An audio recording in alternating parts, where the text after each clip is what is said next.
தன்னுடைய பிள்ளைகளுக்காக வாழ்ந்தார் என்பதை விட எனக்காக என்னுடைய துணிமணிகளை துவைத்து பத்திரமாக எடுத்து வைப்பது, நான் வருகிற போது எடுத்து கொடுப்பது, சமைத்து கொடுப்பது என்று வாழ்ந்து கொண்டிருந்த அவருக்கு என்னால் எதுவும் செய்ய முடியாமல் போய்விட்டது. ஒரு நல்ல புடவை, நல்ல உணவு, ஒரு நல்ல இடத்துக்கு போய் சுற்றுப்பயணம் போனோம், அல்லது ஒரு பீச்சுக்கு போனோம், அல்லது ஒரு ஹோட்டலுக்கு போனோங்கிற மாதிரி எதுவுமே கிடையாது.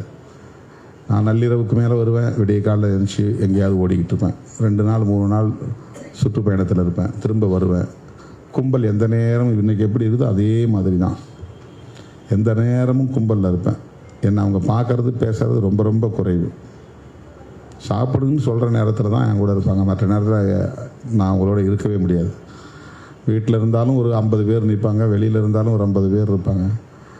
எந்த நேரமும் கும்பலில் இருந்ததுனால அக்காவிட்ட மனம் விட்டு பேசுவதற்கான ஒரு வாய்ப்பு கூட இல்லாமல் போச்சு.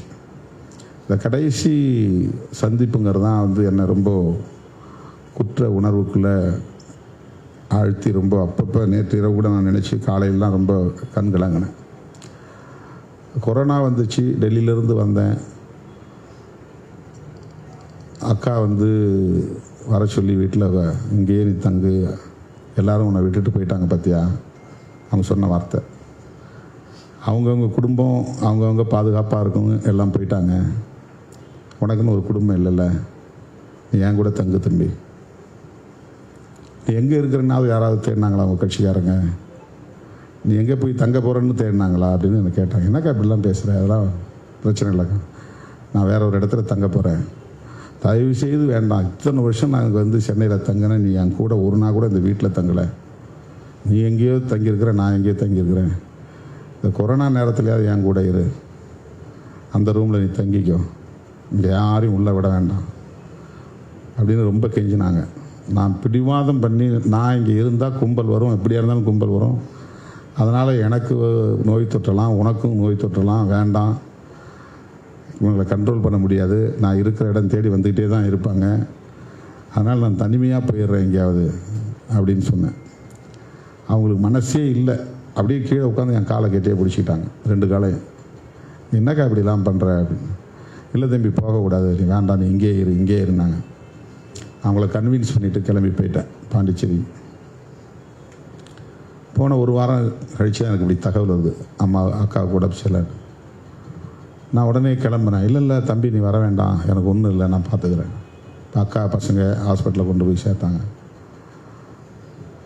சிம்ஸில் சேர்த்தாங்க பக்கம் அப்படின்றதுனால. எங்கள் அக்கா பொண்ணு வேண்டவே வேண்டாம்னுச்சு, வெறும் ஜுரம் தான், இதுக்கு போய் ஹாஸ்பிட்டல்லாம் சேர்க்க வேணாம்னுச்சு.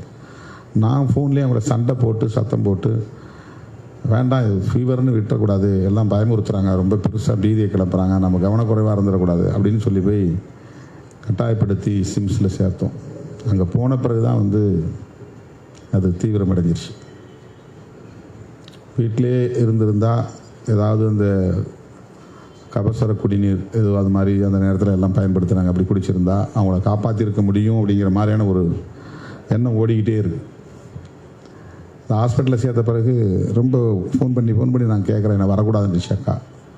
நான் மீறி ஒரு நாள் போய் அந்த ட்ரெஸ் எல்லாம் மாட்டிக்கிட்டு மாஸ்க் கட்டிக்கிட்டு அவங்க இருக்கிற இடத்துக்கு போன உடனே அவங்க எழுந்துச்சு நின்று கத்துறாங்க, தயவுசெய்து வராத வராத வராத, நான் செத்தா போகிறேன், நீ கிட்ட வராத தம்பி, சாமி என் சாமின்னு கத்துறாங்க.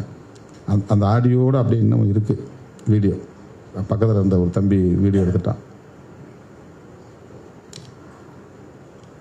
அதாவது எனக்கு கொரோனா வந்துருச்சு, நான் சாக போகிறேன், நீ கிட்ட வந்து உனக்கு அது தொற்றிடக்கூடாது, நீ பாதுகாப்பாயிரு அப்படின்னு சொல்லி அவங்க ரொம்ப அலறுனாங்க, கிட்ட வராத வராத வராத.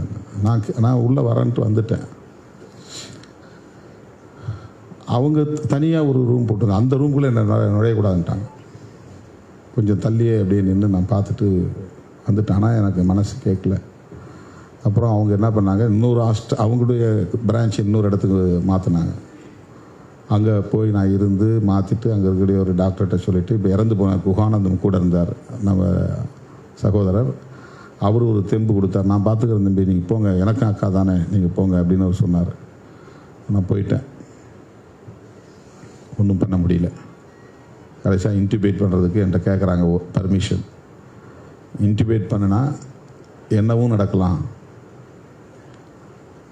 மூச்சு திணறல் ஏற்பட்டுச்சு. மூச்சு திணறல் ஏற்பட்ட பிறகு செயற்கை சுவாசம் கொடுக்கணும். செயற்கை சுவாசம் வந்து சாதாரணமான மாஸ்க் வச்சு கொடுத்தது பத்தலை, இன்டிபேட் பண்ணணும்னு பண்ணுறாங்க. தொண்டைக்குள்ளே அந்த கருவியை பொருத்துவாங்க. ஆனால் அது ரொம்ப ரிஸ்க்கு. திரும்ப எடுக்கிறதும் கஷ்டம், போடுறதும் கஷ்டம். அதை போட முயற்சிக்கிறாங்க. போடும்போதே அவங்களுக்கு பிபி லோ ஆயிடுச்சு. ஆனால் அவங்க என்கிட்ட சொல்லலை. கொஞ்ச நேரத்தில் ஹார்ட் அட்டாக் வந்து முடிஞ்சு போயிடுச்சு. போட்டுக்கிட்டு இருக்கும்போதே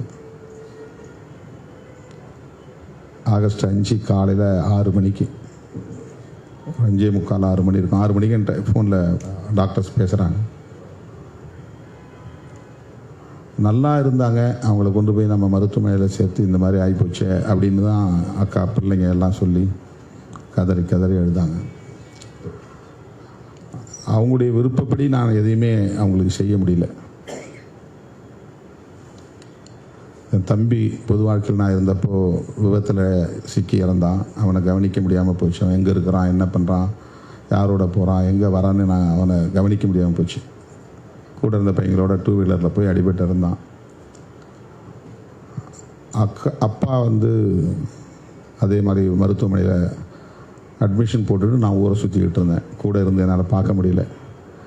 ரொம்ப ரிஸ்க்கான பிறகு கடைசியாக கொஞ்ச நாள் நான் அவர் கூட இருந்தேன்.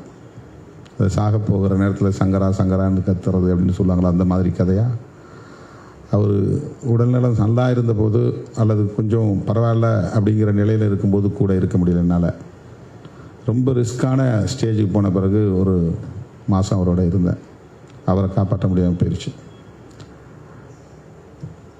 உடனே அக்கா இந்த மாதிரி குடும்பத்தில் தொடர்ச்சியாக இப்போ பொது வாழ்க்கையில் இருக்கிற போது குடும்பத்தின் மீதான கவனம் போதிய அளவில் செலுத்த இயலாத நிலை, உரிய நேரத்தில் அவர்களுக்கு செய்ய வேண்டியதை செய்ய முடியாத நிலை,